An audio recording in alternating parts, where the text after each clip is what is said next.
Bienvenue sur Les Apprentis Lecteurs, le Trône de Fer, le podcast lecture-relecture du Trône de Fer ou A Song of Ice and Fire, sans spoiler.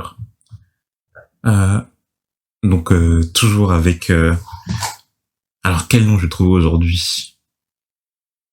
Parce que j'ai déjà employé mon acolyte, mais là, c'est le premier nom qui me ruinait. Donc, je sais pas, Guillaume trouve, hein, mon équipier. Mon ami. Ouais, je cherche des termes simples aussi. Soyons un peu plus complexes. Soyons un peu plus littéraires.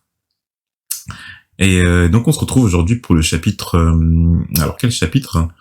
Le chapitre 36, soit le 4e chapitre de Daenerys. Ouais, je suppose que c'est à moi. Mm-hmm. Alors, dans le chapitre, on retrouve, comme on l'a dit, Daenerys, qui arrive à Vaes Dothrak, là où elle doit être présentée au Dosh Khailin. Drogo étant parti pris à la montagne, Daenerys cherche à profiter de cette soirée sans son mari pour dîner avec son frère et lui offrir des vêtements plus adaptés aux coutumes locales et éviter qu'il subisse les moqueries de tout le Khalasar. Daenerys demande donc à Doreah d'inviter Viserys, mais ce dernier prend plutôt l'invitation comme un ordre et va défouler sa colère sur Daenerys. Dans la panique, Daenerys riposte et frappe violemment son frère, qui jura de se venger le moment venu. Pas grand-chose, hein, en vrai. Non, chapitre...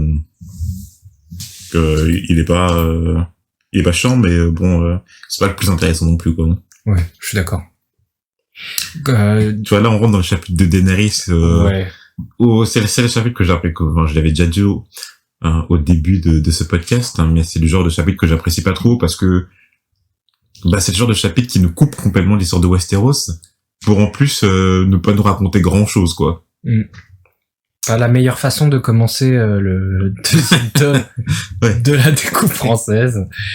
Donc le chapitre débute par l'arrivée de Daenerys à Vaes Dothrak, où la porte se forme par 2 étalons bronzés dont les sabots se joignent ensemble.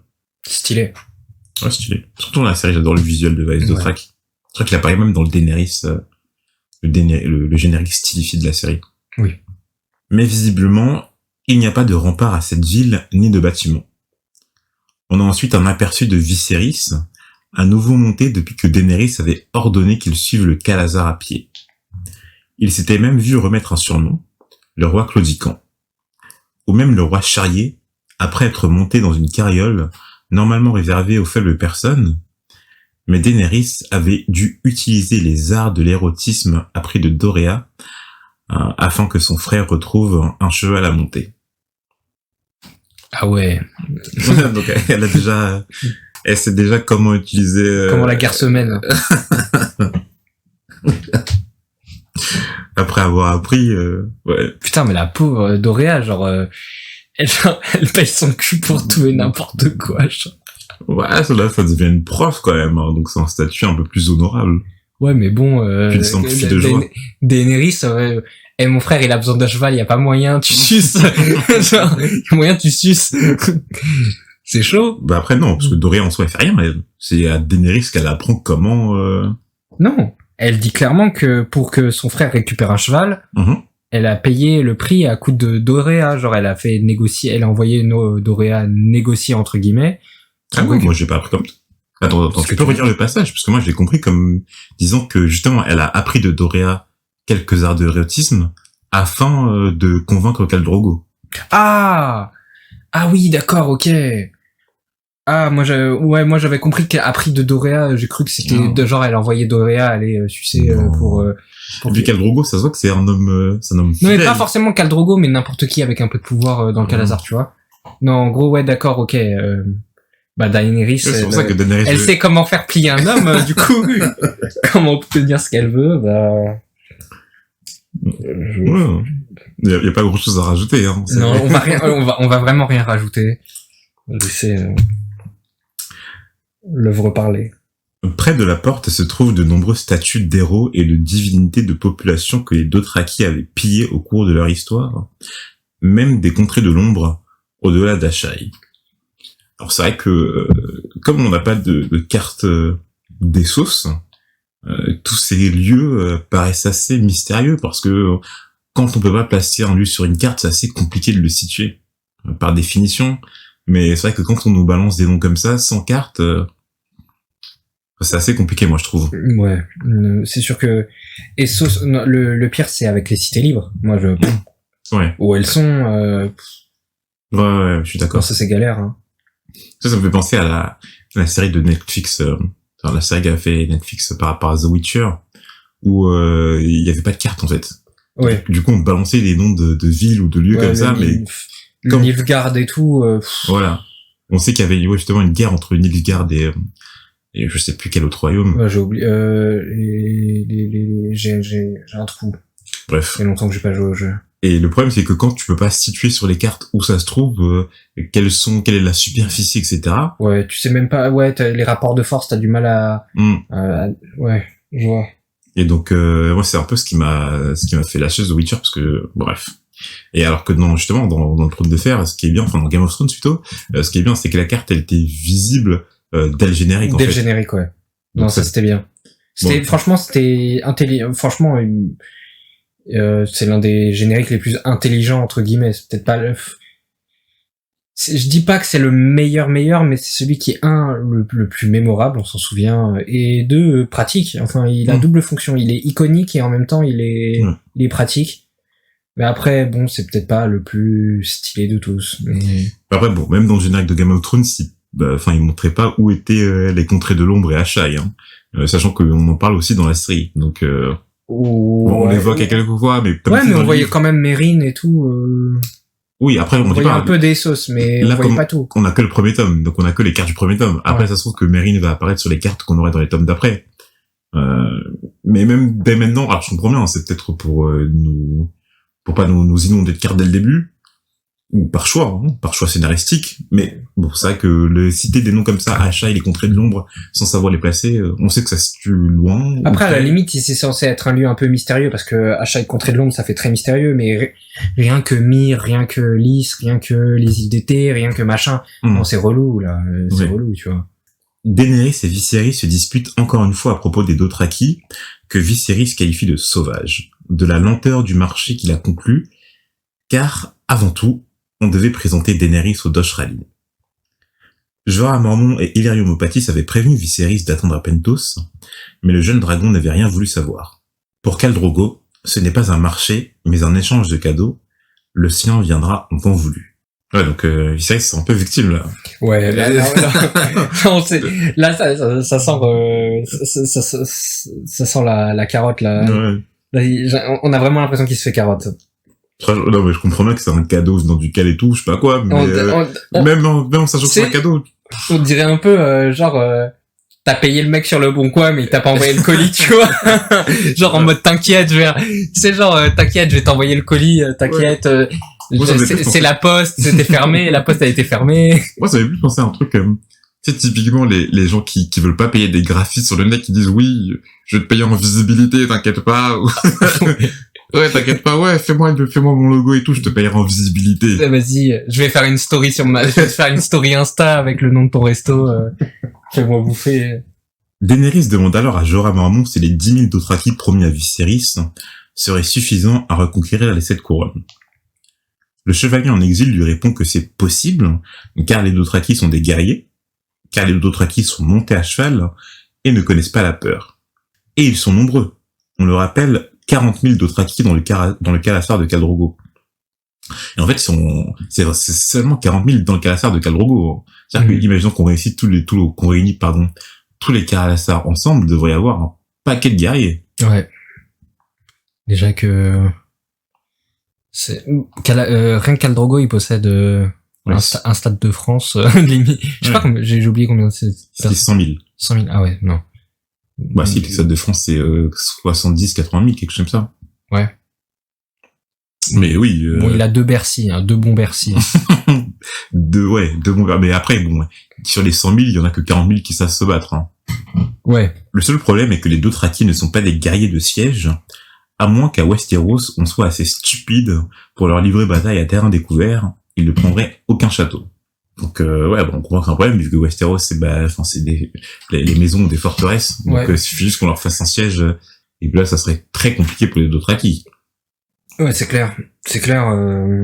Mais après bon, je vois, ouais, bah faire comment ils peuvent conquérir Port-Réal typiquement si tu après tu peux mais même parce que je dis on leur coupe les vivres, mais bon tu fais des réserves dans ta forteresse, dans ton château, dans ta ville et puis bon ça devient très facile à défendre. Hein.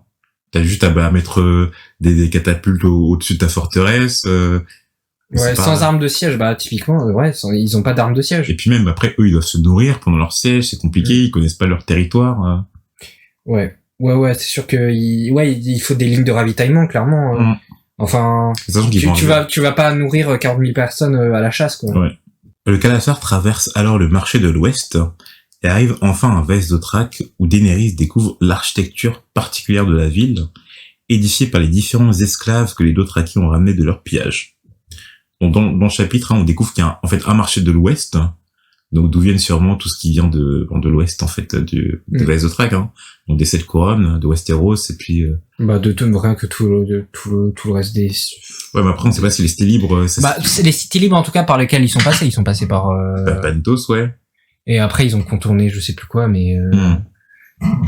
Et on dit plus tard qu'il y a un marché de l'Est où justement viennent les marchandises d'Ashaï, des contrées de l'ombre, etc., etc. D'accord, quoi. donc Ashaï serait encore plus à l'Est, quoi. Ouais. Enfin, une indication géographique qu'il fallait chercher, quoi. Il fallait vraiment chercher, hein. On apprend que seules résident en permanence à Vaes Dothrak les reines douairières du Dosh Rallyn. Donc on comprend que, premièrement, il y a plusieurs Khals parmi les Dothraki. Ça, je sais pas si on savait déjà ou si on l'avait déjà compris, mais en tout cas, il y en a plusieurs. Et que, deuxièmement, le Dosh Rallyn, à qui doit être présenté Daenerys, est en fait composé de femmes veuves d'anciens Khals. Une reine douairière étant la veuve d'un roi. On apprend l'existence donc d'un marché de l'Est, d'où viennent les caravanes d'Ashaï des contrées de l'ombre, mais aussi d'un lieu nommé Yiti. Alors, je crois pas qu'on ait eu connaissance de ce lieu avant. Non, je crois pas. Ok. Toujours encore un nouveau truc mystérieux à mettre sur la carte, mais bon, on sait que ça se trouve à l'est à l'est de Vaes Dothrak. Ouais, à l'est du monde connu des 7 couronnes. Enfin, des 7 couronnes plutôt du trône de fer, en général. Arrivant à Vaes Dothrak, tous les cavaliers du Khalasar durent déposer leurs armes. C'est la loi. Au pied de la mer des montagnes, on ne devait pas porter de lame ni verser le sang d'un homme libre. Daenerys nous fournit ensuite un petit descriptif des 100 coureurs de Khal Drogo. Ils ne sont pas juste les gardes du corps du Khal, mais véritablement ses frères. D'ailleurs, certaines traditions veulent qu'à la mort du Khal, ces 100 coureurs le rejoignent dans la mort. Le plus vieux, Koolo, l'a traité gentiment, mais les 2 autres lui faisaient peur. Ago et Koto. Mais malgré ça, au moins, ils étaient fidèles à Drogo, contrairement de ce qu'elle pense des chevaliers de la garde royale. Son père, le roi fou, Aerys II, fut tué par l'un d'eux, le régicide Jaime Lannister, et le Lord Commandant Barristan Selmy n'avait pas hésité à rejoindre la garde royale de l'usurpateur. Ça, on croit qu'il a hésité quand même. Enfin, quoi que... Ouais, alors, dans mon résumé, là, Jaime n'avait pas hésité, j'allais me reprendre là. On sait pas trop s'il a hésité ou pas, mais en tout cas, il l'a rejoint. Ouais. Mais en tout cas, il s'est battu du bon côté et qu'il a été vaincu. Il s'est pas rendu. Ouais. Il a été vaincu et que c'est Robert ne peut pas... Même, tu vois, il a quand même fait le serment de protéger Aerys et il rejoint la garde royale de l'usurpateur. Donc, moi, je pense que c'était une fois que Aerys était décédé. Certes, mais même. Ouais. Je veux dire, c'est un serment. Au-delà même du serment, le fait que, Aerys a été tué. Déjà par un de ceux qui est encore dans la garde royale, Jaime Lannister. Ce qui est déjà fou. C'est-à-dire que le Barristan Selmy, malgré tout l'honneur dont on a parlé, il a quand même rejoint la garde royale de celui qui a usurpé le trône. Et en plus, sous ses ordres, il a l'un de ses gardes royaux qui était déjà sous ses ordres, sous Aerys II, et qui a tué l'ancien roi. Ouais. Après, je pense que si ça ne tenait qu'à lui, il aurait pas gardé Jaime dans la garde. Mais... Peut-être, mais après, bon, c'est une question d'honneur, alors il aurait dû partir. C'est ce que dit Daenerys si on lit entre les lignes. C'est que pourquoi il est encore dans la garde royale, alors? Peut-être qu'il respectait finalement, au fond, il respectait Robert. Mais même, qu'il le respecte ou pas, c'est une chose. Ouais. Mais il a fait un serment. Et c'est vrai que c'est un peu un honneur sur à la carte, quoi. Et bon, après, on sait pas, enfin, on connaît pas les autres membres de la garde royale, mis à part Barristan Selmy et Jaime Lannister, qui sont encore dans la garde royale, mais bon, s'il y en a encore, et s'il y en a encore qui sont restés. Après, bon, il a quand même, je pense, ça a pas dû être une partie de plaisir de servir pour Aerys 2. Ah si, pardon, on connaît Arthur Dayne. Arthur Dayne, on savait qu'il était dans la garde royale de Daenerys, mais qu'il est mort, tué par Eddard. Koolo est venu la prévenir que Drogo sera cette nuit au sommet de la mer des montagnes, où seuls les mâles ont le droit de se rendre afin de rendre grâce aux dieux. Mais du coup, quel dieu? Parce je crois pas qu'on ait parlé des dieux des Dothraki. Tous les coups, il y a un rapport avec le cheval. C'est oublié. Ouais, parce que bon, on sait que justement leur cité, la Vaes Dothrak, elle est construite. Il y a plein de, elle a été construite par les esclaves, qu'ils ont ramené plein de statues, d'objets représentant des divinités ou quoi. Mais on n'a pas parlé des dieux que vénèrent les Dothraki, quoi. Tous les coups, c'est genre un truc genre le grand étalon ou ça c'est un truc comme ça, genre la jument fertile ou un truc comme ça, tu vois. Genre la jument à 900. C'est quoi ça? Cela réjouit en un sens Daenerys, car malgré sa grossesse, le désir du calme ne s'est pas éteint et elle aurait besoin d'une nuit de repos. Daenerys s'est demandé ses servantes de préparer le dîner qu'elle prévoit avec son frère en soirée. Que Dorea, avec qui Viserys s'était amusé à Pentos, lui demande de venir. En effet, il était moins colérique en sa présence qu'avec les deux autres servantes de Daenerys, Irri et Jiki.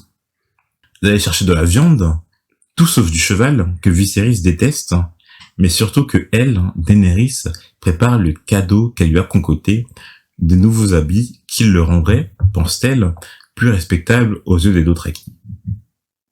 Viserys arrive alors en trompe chez Daenerys, prenant Dorea par les cheveux. Il est furieux que Daenerys l'ait convoqué, on ne convoque pas le dragon, et sa colère ne diminua pas lorsqu'il vit le cadeau de Daenerys, des habits de sauvage à son goût. De colère, il attrapa Daenerys en incrustant ses doigts profondément dans sa peau. Par peur, elle attrapa une ceinture qui faisait partie de ses nouveaux habits et frappa son frère avec une méchante entaille au résultat. Daenerys vire alors Viserys de chez elle en le menaçant de l'expulser du Khalasar. Donc Daenerys, elle a pris la confiance. Elle est vraiment plus sûre d'elle. Je sens que bon, le fait qu'elle soit considérée comme une Khaleesi, qu'elle soit mariée à l'homme le plus puissant aux alentours, le mal alpha, ça diminue sa peur vis-à-vis de son frère. Je pense que à mon avis, quand t'es la femme de Khal Drogo, quand tu compares Viserys à Khal Drogo, je pense que ouais. En tout cas, le fait est que son frère a de moins en moins d'emprise sur elle. Ouais. Mais en même temps, est-ce que c'est pas normal, vu que avant, il était le seul être auquel elle pouvait se raccrocher. Ouais. Alors que maintenant, elle a tout un Khalasar presque à ses pieds, quoi. Ouais. Donc Viserys, il a maintenant une moindre importance vis-à-vis d'elle. Pour se consoler, elle demande à ses servantes de lui donner l'un de ses œufs de dragon. Elle le porta au creux de ses seins pour le bercer et sentit dans son ventre son bébé s'agiter au contact de l'œuf. Le chapitre se termine par la pensée que son enfant était le vrai dragon, et elle s'endort alors en pensant aux 7 couronnes. Alors, sur cette fin de chapitre, est-ce qu'il y aurait un lien? On sait que les Targaryens sont les seigneurs dragons, qu'ils ont monté des dragons avant, donc est-ce qu'il y aurait un lien entre cet œuf de dragon, son enfant? En tout cas, il y a l'air d'avoir une connexion, quelque chose comme ça, à lire ces lignes. On n'est pas con non plus. On sent bien que ces œufs dragons, ils sont pas là pour rien. Ouais. Qu'ils vont très probablement finir par éclore. Enfin, on n'est pas con non plus. On espère, ouais. Et ce qui est intéressant, c'est qu'elle s'endort en pensant à cette couronne. C'est-à-dire que bien qu'elle soit, comme le dirait Viserys, parmi ces sauvages, elle pense quand même à son royaume légitime, entre guillemets, mais en tout cas, cette couronne, bien qu'elle ne l'ait jamais vue, elle n'ait jamais vu Westeros, mais c'est toujours dans un coin de sa tête. Ouais. Donc, je sais pas si tu voulais rajouter quelque chose, Guillaume, par rapport à... Non, c'est vrai qu'on n'a pas appris grand chose dans ce chapitre. En tout cas, on bat un peu sur le Vaes Dothrak, mais bon. Il y a une description de Vaes Dothrak. quelques indications géographiques sur Essos. Mais à part ça, j'espère qu'on en apprendra plus quand même dans le prochain chapitre. Ok. Bon bah voilà, on a terminé et puis on espère que vous avez apprécié de nous écouter. Ouais. C'est dommage qu'on profite pas de la fin d'épisode au moins pour dire à nos auditeurs de pas hésiter à nous suivre sur les différents réseaux sociaux. Ah oui, ouais, bien sûr. C'est vrai qu'on le dit jamais, mais on fait même pas notre auto-promo, quoi. Ouais, vous pouvez nous suivre, on est présent sur Facebook, sur Twitter, ou je crois qu'on est présent sur YouTube. Faudra que je vérifie si j'ai posté. Et puis voilà. Mais suivez-nous sur les réseaux sociaux et puis on est disponible et tout pour vous répondre. Vous pouvez aussi laisser un commentaire sur Apple Podcast si vous. Ouais, surtout notez-nous sur Apple Podcast là où. 5 étoiles, ma gueule. Mais nous bien. On est sympa et tout. Allez, à la prochaine.